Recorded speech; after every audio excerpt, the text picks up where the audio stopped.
Welcome to Inside Pride, where we take a sneak peek into the San Francisco LGBT Pride Celebration Committee's mission to educate the world, commemorate our heritage, celebrate our culture, and liberate our people.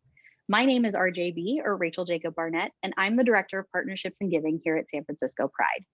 In this Pride Month edition of Inside Pride, I'm so honored to introduce and have a conversation with our very special guest, Marga Gomez, who is a comic here in San Francisco. Marga Gomez is the winner of a GLAAD Award and a three-time winner of both the Best of the Bay Comedian from 48 Hills and SF Guardian and Best Gay Comedian from Bay Area Reporter. She's appeared on Comic Relief with the late Robin Williams, who called her amazing, and a lesbian Lenny Bruce. Since the pandemic, she's been performing virtually for the Punchline SF, for corporate events, and for Brava Theater San Francisco. She's also the writer and performer of 13 solo plays, which have been produced off-Broadway and internationally. Her acting credits include the Vagina Monologues with Rita Moreno and Vicki Lawrence, and a guest role on Sense8, which you can find on Netflix. Coming up on June 17th, she'll be presenting an all-queer comedy extravaganza for Brava Theater. And during Pride Week, she'll be producing a virtual lesbian happy hour mixer called Lesbian Breakout. Thank you for joining me today, Marga. Thank you, RJB. RJB. Sorry, I can't help it. You got initials. I got a hype. I was going to say, it started with like RBG and then it kind of morphed and now it's like a thing and I love it because it pays homage to my maiden name. You know, I don't have a middle name, so I can't do that. I'm just MG, like an outdated sports car. No, not at all. First of all, definitely not outdated. I didn't know my parents couldn't afford a middle name for me. So yeah. I was going to say, neither did mine. I was Rachel Jacob for forever. And so I actually made my maiden name my middle name, which is why I'm so proud of the RJB part of it. Oh, nice. Yeah, you didn't have a middle name? I didn't. I was Rachel Jacob my whole life. You know, we need a support group. Yeah, right? We need a contingent at Pride, virtually or in unreal streets. Oh my God. On these streets with no middle name. I was going to say immigrant kids whose parents didn't realize that Marie or Elizabeth couldn't have been chosen. My parents never sent me to kindergarten because they didn't know and they didn't want to wake up early. Yeah. Like they put it off till first grade. Right. That's why I'm single. Oh yeah, you didn't mention that, RJB. Oh my God. Yeah, that's not part of your bio. Ding. No, it should be. It should be job one.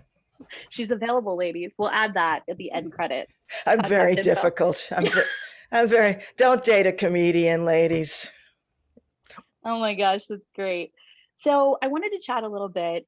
You were a celebrity grand marshal for San Francisco Pride in 2003. Can you share a little bit? Yeah, I know. Can you share a little bit about your experience that year and kind of your favorite memories?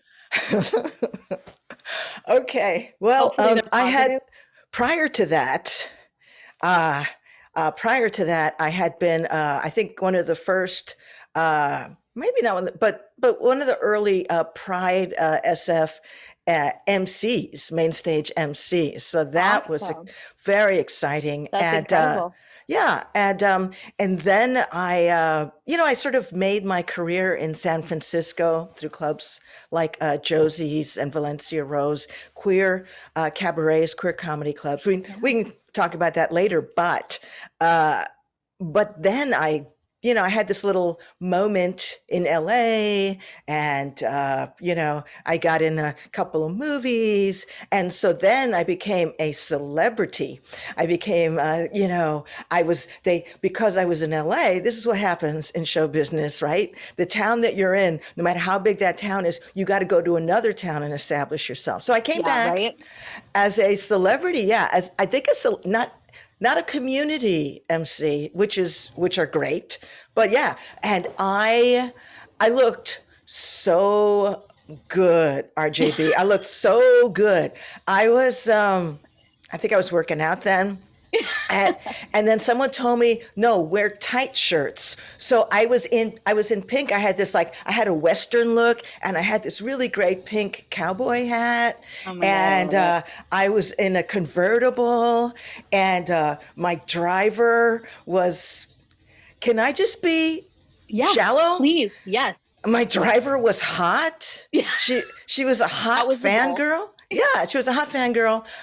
Nothing happened, of course, because, I'm appropriate. Keep it profesh. Yeah. But, waving. And, but the car ahead of us was Armistead Mopan and Laura Linney. And so what would happen is we'd be driving and there'd just be this loud, crazy applause. And then our car passed. And it would just drop down by, 50%. I mean, still it was a lot of applause, but it was like, I couldn't help noticing how loud it was for Armistead.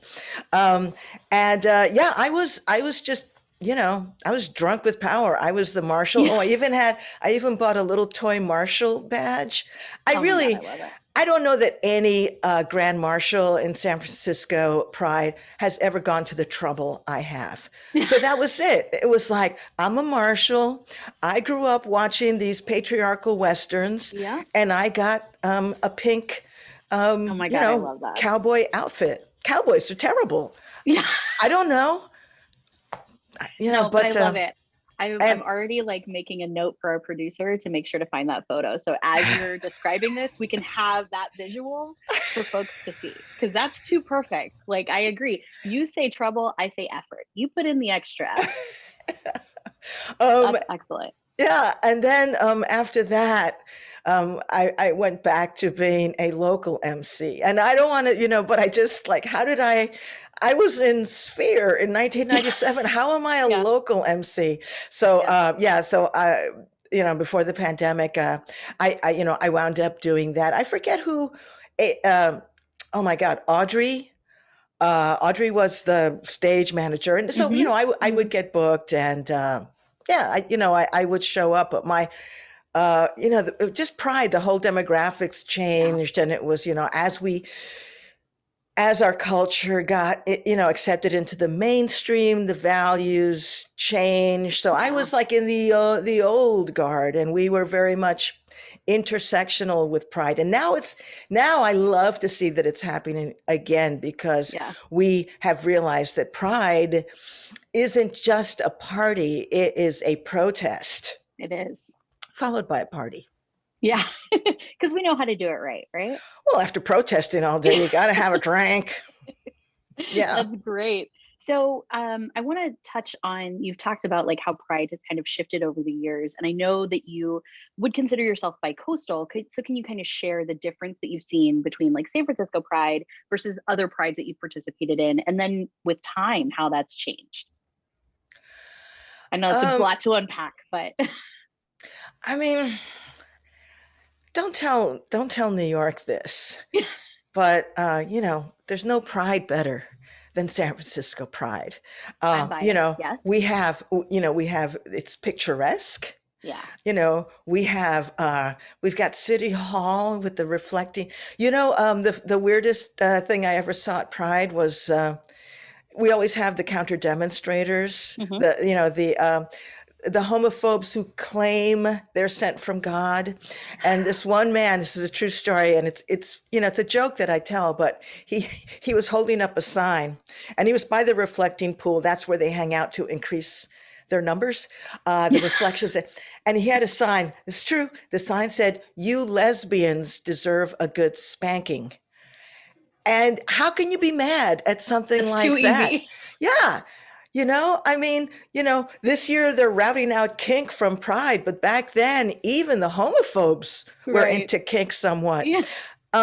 So San Francisco, we had this really organized activist community, from the 80s and the devastation we had. We had very healthy turnout for Queer Nation and ACT UP. And that was, part of Pride. And when Pride, started taking corporate interest, the people who were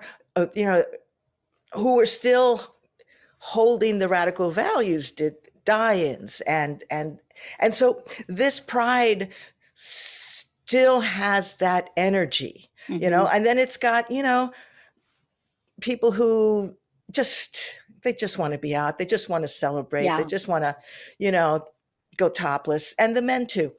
In New York, it's kind of the same thing. There's still that political consciousness, but it's it's just not as pretty as it is in San Francisco. Now, I've also done prides that were that weren't really marches so much. I remember what pride was I doing?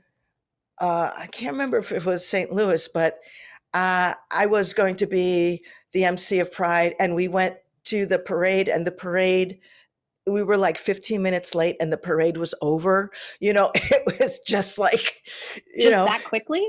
Yeah, just a few people in rainbow T-shirts. Yeah, it was a small town, but the small town prides are really great. I mean, like, it's like they still live there, and they're trying to do the best that they can. But a lot of prides around the country, I don't know about now, but they are sometimes, they're not parades, they're not marches. There's just, everybody goes to the park that has no shade, and then they sit far away from the stage. But bless their hearts. So I don't know now, because we're sort of straddling some, some of it is outdoors, we're reopening it. Some of it is still virtual. About 2 years ago, I was the MC of the Pride Rebellion, which was it was speaking to what they felt was the appropriation of pride from different interests, and it was a commemoration of the Stonewall uprising. So it was amazing, because the vibe now is younger people, millennials, they're getting old, but Gen Z, and and then of course the explosion of the binary, which is a beautiful thing to see. And this, this demographic, my demographic, over 50, over 60, they came out in droves, and they filled Fifth Avenue with like older queers who were talking about, defund the police and all. And then we went to Central Park, and without any, corporate sponsorship, we had lots of people turn out.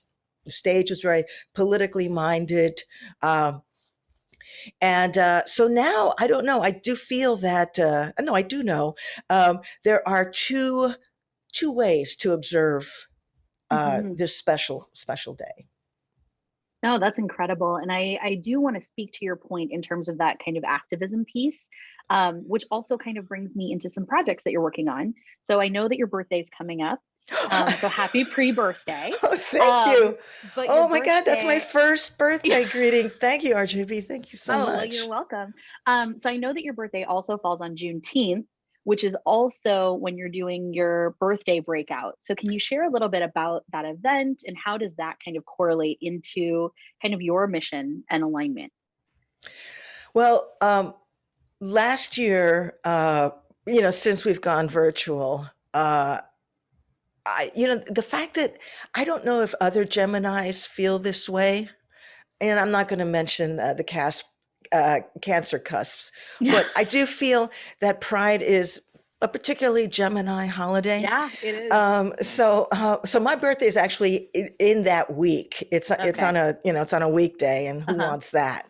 So I claim the Saturday as my official birthday celebration.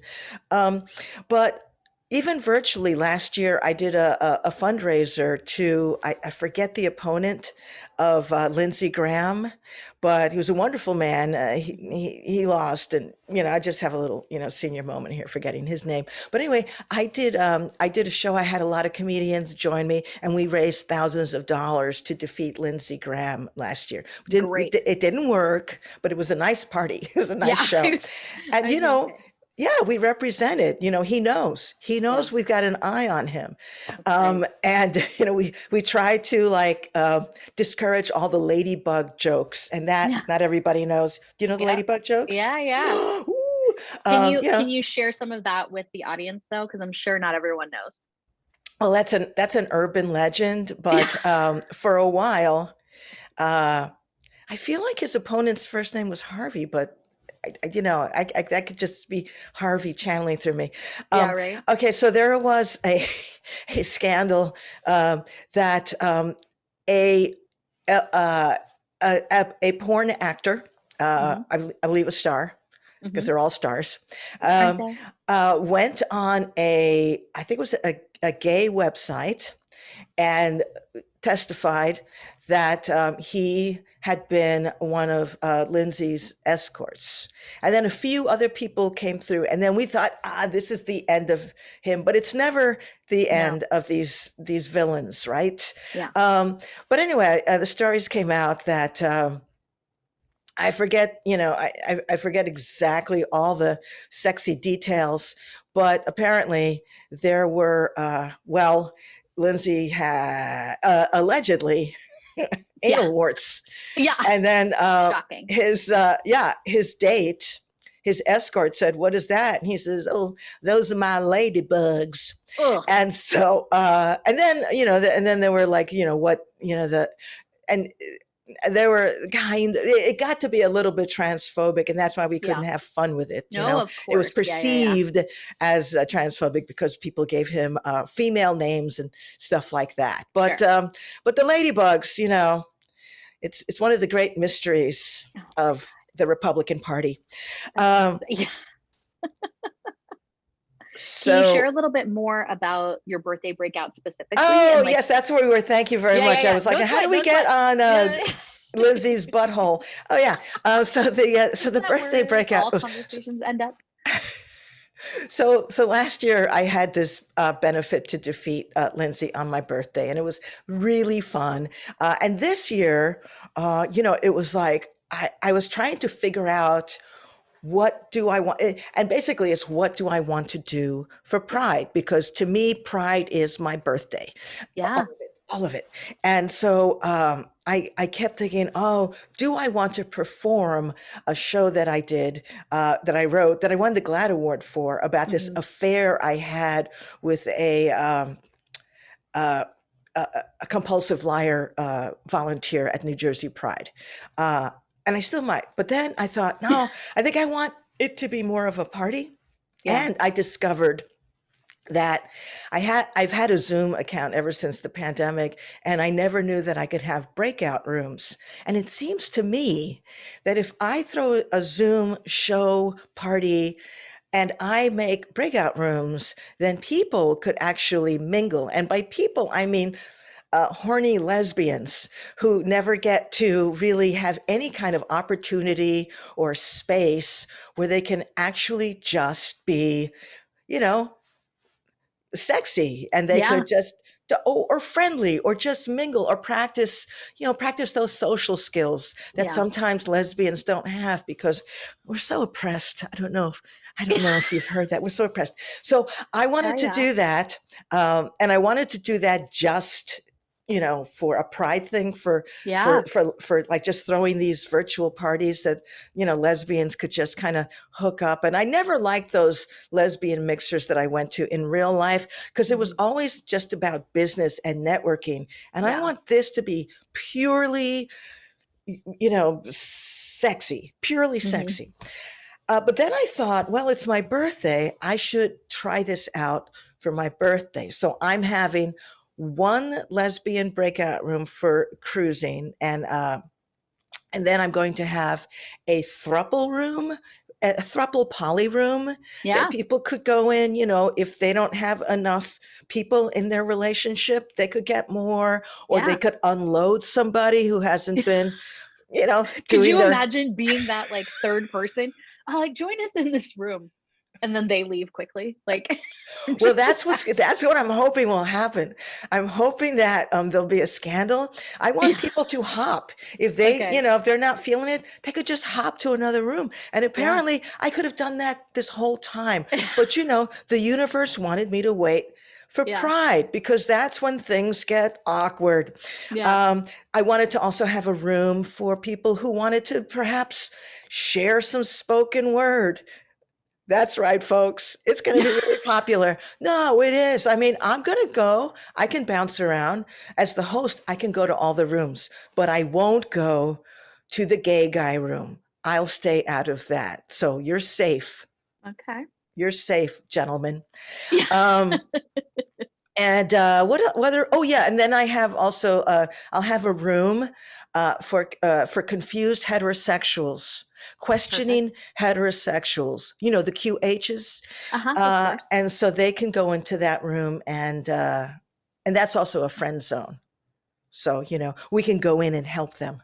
Yeah, guide them along. That's Yeah. incredible. And also in my birthday thing, I'm going to do performance pop-ups where I'll do like a 5-minute excerpt from different lesbian themed shows that I have. You're probably thinking, well, Marga, aren't all your shows lesbian themed? No, no. I also talk about baseball. Yeah. So but I'm gonna do that, and you know, I'm just gonna let it happen because I really want it to be my party also. So you know, Great. I don't want to get all like uptight and make it a show. It's just gonna be a hangout and see what happens. And That's the awesome. when people buy tickets, if I can mention this, Yeah, this is please my new do. Of project. course. Yeah. um the tickets that people because I was going to do it free, and I thought, no, I actually need a fundraiser Yeah. because I'm doing a radio play. And That I was my next question. thank you. I received a grant in 2020 to write a piece that I proposed about gender freedom and childhood. And Mm. childhood, as we all relate to it, and children. And because we were deep in the pandemic, I thought I'm going to make this a you know, a radio play like some people are doing it now, but really relying heavily on sound effects Mhm. and the imagination. And so in this piece, it's called Imaginary Friends. I thought that I was just going to fabricate everything, which I will. And so it's a play, like it's sort of Mr. Rogers meets Pee Wee Herman Okay. in a non-binary universe. And But I've also been, you know, I've been thinking about where I where I fit in the non-binary community Mhm. because I realize now that a lot of the confusion in my life has come from trying to fit in as a woman or trying to Mhm. fit in as a butch or all these things when I am everything Mhm. and none of these things. And so it's Yeah. really complicated. I had a conversation with a 15-year-old and she started, she was schooling me about all the pronouns. And I was Yeah. like, wow, I have to have a sandwich now, but let's Yeah. talk again. So I'm excited because this isn't just a fairy tale I'm making up. It's also something where I can come, I can go on a journey Mhm. and and exit enriched, and I'm hoping that other people will. So it's not just something for families, which is how I was doing it. Families who are dealing with, a non-binary loved one, Mhm. child, or even an adult. It's also something for everyone to wonder, well, what the hell is this binary, anyways? No, that's so interesting that you said that in terms of like kind of having a new education and new growth in like finding this new non-binary part of yourself. And so I appreciate you sharing that I know that that's very intimate, and so thank you for sharing that with us. Thank you. um in terms of imaginary friends, what inspired you You're the to first person who said that. yeah I've heard it loud. It's great. I'm so excited. I mean, just hearing about it, I'm really excited. My husband and I love these like radio plays, and so I was curious what inspired you to do it this way versus a podcast or just a dramatic reading, or why this specific medium. I have always loved sound design and sound effects. Hmm. And also, I've always loved those shows. And in my whole life, doing 13 one-person shows Hmm. and being a stand-up comedian and having friends who are having children, I have this very fraught relationship with children that goes back to when I was a child. Mm. Children are rough. Childhood is a battlefield, as far as I'm concerned, and then you throw the binary on that and gender roles. Yeah. So for the longest time, I had wanted to write a children's show, but kind of that sort of, informed, subversive children's writing that you would even see in those old cartoons like Bugs Bunny and Daffy Duck. Mm-hmm. All those Warner Brothers cartoons were written for adults, but they said it was for children. I mean, it was really so I always wanted to do that. And then when I applied for this grant, a lot of my work in theater, in creating these stories, has always come from, there is a gig, there is a commission, I've got a title, and now I'm going to write it. And I've done it that way. I feel that there's, my subconscious works harder than my conscious. Yeah. And so I feel that the show has been there, and this was stuff that was coming up for me. So yeah, so that's what inspired me. It was something that's been on my to-do list, is to write the children's show. And now with everything that I am pondering, wondering about myself and my gender, I thought this is the time. I was going to say, it just feels so like it could be very cathartic for you as well, to like really have such an intimate knowledge of these situations that you're in, and then be able to share it in such a way that it is approachable for all ages and like all folks, which I think is awesome. When it's finished, I'm going, and hopefully, if I keep it on track for something that all ages will enjoy, and I don't make it too sophisticated and snarky, I want to create a version of it, at least, that I can give to families in schools. That's part of the commission. Great. That I actually don't profit from it. That so basically, this birthday party is to get me some seed money to get really good sound designer and to get a recording studio. Perfect. I may have to do all the voices, but you can modulate things technically, I think, in post. In post. Yeah. I'm starting to like understand my production lingo. That's incredible. Do you have kind of a tentative date that'll be ready for folks to kind of look forward to? Is there any way to like pre-subscribe or anything like that? Or is this still in the works? The best thing people could do is just, check my website in about 2 months. I'm hoping that I can just carve out the time to get back to my notes and just start putting out a draft. I'll probably start just testing it out by streaming, doing some, just small invited groups to watch it. Because if I don't do that, I'm not, so I'm going to approach it as I do any of my solo shows, is I workshop it to an audience. Yeah. And then when it starts to really gel, then that's when I bring in my sound designer. Yeah. And I get the recording, rent the recording studio. Oh my gosh. Well, I cannot wait. Can you share some information where folks can find tickets to your birthday party? Oh, yes. The birthday party, if you go to Eventbrite, and it's going to be on Juneteenth, although that was a coincidence. So and I'm honored. I mean, I don't want to take away, go to the Juneteenth official events, but you can pop into mine, and then, because that's what it is. It's a very pop-up party, and people can come and go. It's not like you go to a Zoom show and then you're obligated to stay for the whole thing. You're not stuck.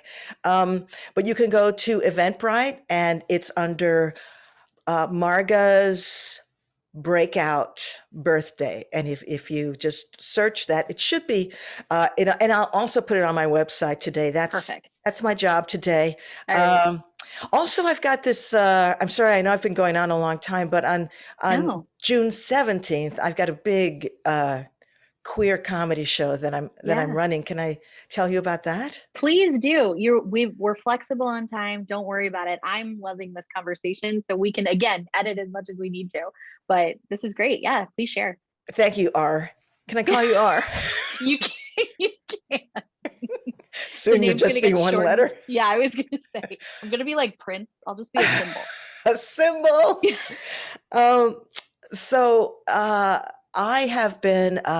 This is kind of a big part of my identity Mhm. is my relationship to Brava Theater in San Mm. Francisco. Brava is a nonprofit theater that is housed in this beautiful jewel of a theater that was built in like the 20s. They say that Harry Houdini performed there. Mhm. It was a vaudeville house for a while. I mean, it's grand. And they have a main stage, and they have a cabaret, and they have a studio space where I developed a lot of my work. And I've been honored to be a Brava artist in residence for several years. What Awesome. I've done with them is I've taught solo performance, and then I've created my own shows. And but how I started with them was by curating comedy events for New Year's Eve. Awesome. Thanks. And I would get comedians who were awesome and who were also part of our community, who had the consciousness of our community. The Brava community is people of color, queer people, working class people, people of the mission who have been trying to hold space Mm. against gentrification. And so these were comedians who got it. These weren't just your cookie cutter mainstream comedy. A lot of those I like, but these were really specific. And of Mhm. course, we put, women to the front, people of color to the front, LGBTQIA people to the front, um, differently abled people to the front. Those are the voices that we Mhm. amplify in our shows at Brava. So since the pandemic, I've continued a monthly series for them called Who's Your Mommy Comedy. Mm. We are ending our virtual performance, our comedy shows in June. And then we're just holding tight till Brava can strategically, wisely reopen, Great. safely reopen. So I just thought, well, let's end on June with just a big LGBTQIA bang. So for this show, I have booked my favorite queer comedians, Samson McCormick and Sandra Valls are the co-headliners. That's Uh, incredible. do you know Yeah, Samson? yeah, yeah, yeah. Not Samson personally, but just their work. Samson, I knew of him. I learned of him years ago because he's Mhm. actually a YouTube star as well. Yeah. Yeah, his he does comedy about race, about the church, about sex, and his videos have went viral. And I just Yeah. contacted him because it's like, oh my gosh, this is a hilarious queer man of color Mhm. comedy doing amazing things. He's been on BET, he's been on Mhm. Viceland, he's been in movies. He's one of our co-headliners. Sandra Valls, who has been out in comedy. She's Chicana. She's a singer.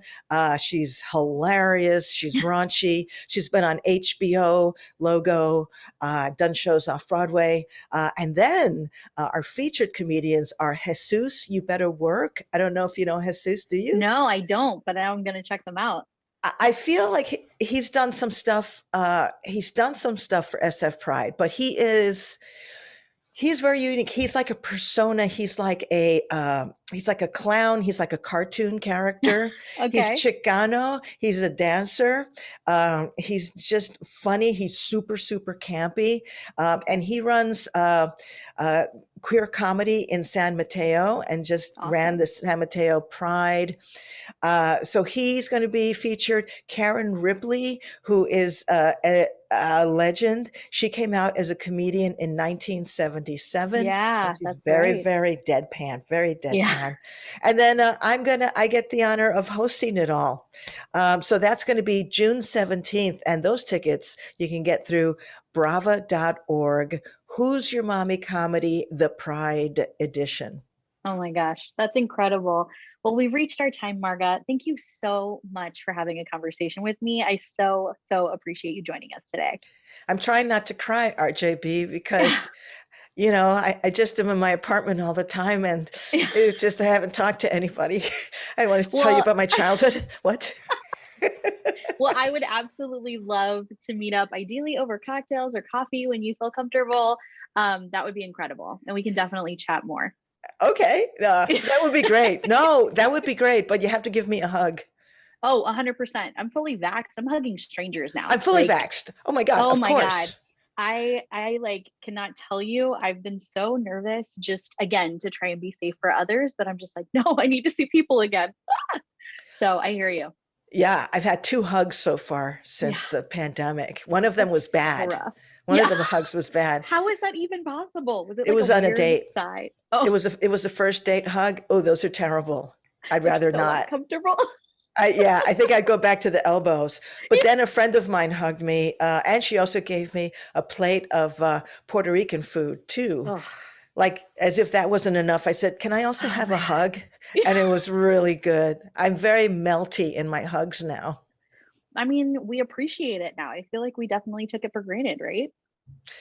Yes, Oh my absolutely. gosh. I will not say no to a hug. Yeah. Well, that's what I'm saying now because I'm drunk. Yeah, right. No, You no. know, I was gonna say, I mean, it's about time. It's Yeah, no, 5 o'clock I somewhere. will. Yeah, it's like 3 o'clock San Francisco. We're close to cocktails. It's almost the weekend. I'm with you. I'm with you. The offer Um, expires on yeah, Friday. yeah, You find me exactly. today, I'll hug you. Yeah, not at all, not at all for sure. But I Oh, I do hope forgot that to we put do on this my more. hat. Oh my God. I really hope Ready? that is that the one that you wore during while you were a grand marshal? Because that would be ideal if that was the same. No, it was pink. It was Oh my more, God. it was it was actually a high, no, this was what I got in the pandemic. I mean, that's badass, I but had pandemic hair. yeah, didn't we And all? Yeah. yeah, and so I went, there was a party store near me. And so I just bought a bunch of fake hats. Oh my gosh, that's so good. That's Yeah. awesome. That's incredible. Well, thank you everyone for joining us. Thank you again, Marga, for being our wonderful guest in honor of Pride Month for Inside Pride. And be sure to check us out next week. My friends, my siblings, my cousins, thank you for being with us. And remember, support San Francisco Pride because your support matters the most.